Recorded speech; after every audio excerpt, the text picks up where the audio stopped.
When 2014 closed with the forced disappearance of the 43 Ayotzinapa students only months prior, Mexico's President Enrique Peña Nieto was forced to recognize something his administration had been previously downplaying: a mixture between a crisis in human rights and a crisis in the legitimacy of state institutions. The violence of organized crime has once again struck our country. We feel pain, indignation, and rage. A legitimate demand for justice has been made, as well as questions and demands for greater transparency. The good and the bad from 2014 have taught us a lesson, that Mexico cannot continue the same way. The country must continue to change for the good.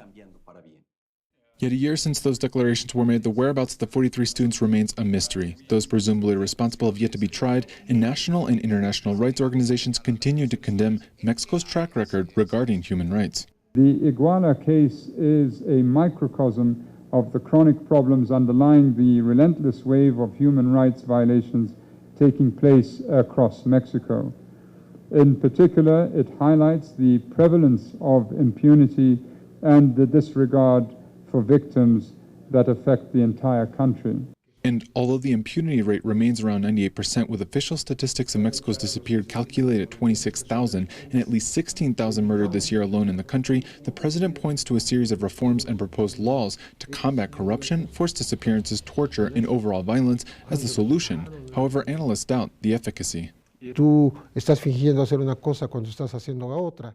You are pretending to do one thing when you are doing another, or you propose a law that has nothing to do with what's actually happening. So I believe the big problem in the country, although President Peña Nieto has said corruption is a part of Mexican culture, is that I believe simulation is the worst of these conducts. But the escape of the country's most powerful drug kingpin, Joaquin El Chapo Guzman, in July from a maximum security prison was no simulation.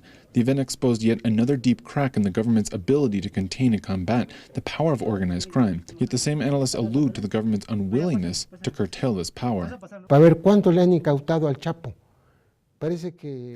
How much have they seized from El Chapo? It seems like in the last capture in February of last year, they seized 3 watches, perhaps a vehicle, some small arms and one larger one. And the counting, and the billion that Forbes says he has. The government doesn't follow up on that.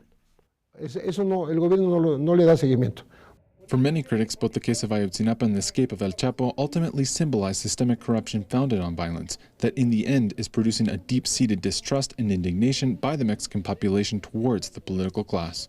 Clayton Cantelesur, Mexico City.